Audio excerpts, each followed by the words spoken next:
आज मूर्धन्य व्यंग्यकार शरद जोशी जी की जयंती है। इस अवसर पर मैं उनका एक व्यंग्य आम आदमी की पहचान अपनी आवाज में प्रस्तुत कर रहा हूं। मैं उसके सामने खड़ा था, जिंदा खड़ा था, मगर उसने मेरे अस्तित्व से साफ इनकार कर दिया। वह यह मानने को तैयार ही नहीं था कि मैं हूं, और जब तक वह मानता नहीं, मुझे गवर्नमेंट डिपार्टमेंट से रुपए नहीं मिल सकते हैं। मैं आपके सामने साक्षात खड़ा हूं। मैं प्रमाण क्या है? उसने पूछा। मेरे खड़े होने का? अजी आप हैं, यह मैं कैसे जानूं? मुझे सबूत चाहिए। यार, मैं जिंदा खड़ा हूं, यह बात कोई अफवाह तो नहीं है। यह मैं कुछ नहीं जानता, मुझे सबूत चाहिए। आप भारतीय संस्कृति पर भरोसा करते हैं? मैंने पूछा। कर सकता हूं, बशर्ते उससे दफ्तर के काम में बाधा नहीं आए। तो ठीक है, मैं घर जाकर अपनी पत्नी को ले आता हूं। क्यों?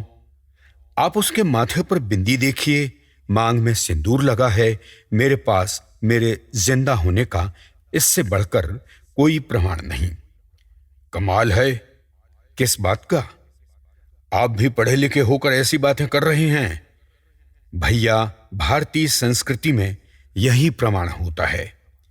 वह कुछ देर चुप रहा, फिर बोला, आप पति हैं? जी हां। वो आपकी पत्नी हैं? और क्या? क्या सबूत इस बात का? वह मेरी एकमात्र पत्नी है और मैं इसका एकमात्र पति हूं। हम शरीफ लोग हैं यार। ऐसा? तो जाओ, अपने एरिया के सब इंस्पेक्टर से लिखवा लाओ कि हम शरीफ हैं। आप मेरी कॉलोनी में किसी से पूछ लिए। क्यों? आप बड़े दादा हैं कॉलोनी के? नहीं। फिर कॉलोनी का रौब किसे दे रहे हैं? अरे, मैं सरकारी काम करूंगा कि मोहल्ले में पूछने जाऊंगा? मुझे हर सबूत टेबल पर होना है, इस टेबल पर। देखो भाई, रुपयों की मंजूरी मेरे नाम पर हुई है। जो रुपया दिया जाना है, मुझे दिया जाना है।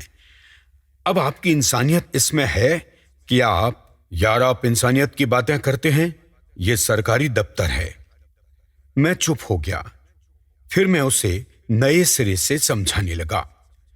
देखो दोस्त, तुम मुझे अच्छी तरह से जानते हो। तुम 20 बार मेरे घर आ चुके हो, चाय पी चुके हो। पी होगे यार, हमारी तो जिंदगी ही दूसरों की चाय पीते पीते बीत गई। मगर मैं आपको नहीं पहचानता। क्यों?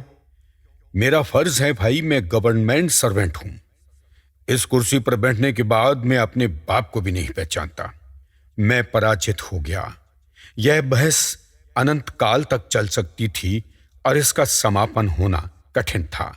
सरकारी दफ्तर में जब जब मैंने कोशिश की है, मैं इसी तरह हारा हूं। खैर, कोशिश करना मेरा फर्ज था। मैंने धीरे से पूछा, आप मुझे पहचानने का क्या लेंगे? 25 रुपया, यही हमारी रेट है। ज्यादा है, इससे कम में हम किसी को नहीं पहचानते। एक जमाना था, आप 2 रुपए में पहचानते थे। वो भी क्या दिन थे। वह एकाएक भावुक हो गया। सस्ती का जमाना था। सरकारी दफ्तरों में इंसान की पहचान 1-2 रुपयों में हो जाया करती थी। उस जमाने में आप भी इस विभाग से 100-500 से ज्यादा नहीं ले पाते थे। आजकल आप 2000 ड्रा करते हैं। मैं 25 से कम में नहीं पहचानता। भगवान करे आप ऐसी ही प्रगति करें, आप लाखों ड्रा करें, मैं आपको हजारों में पहचानूं। मैं सुन रहा था, इस देश में जो व्यक्ति एक दर्शन अख्तियार कर लेता है, एक जीवन दृष्टि अपना लेता है, वह सहज में नहीं दिखता।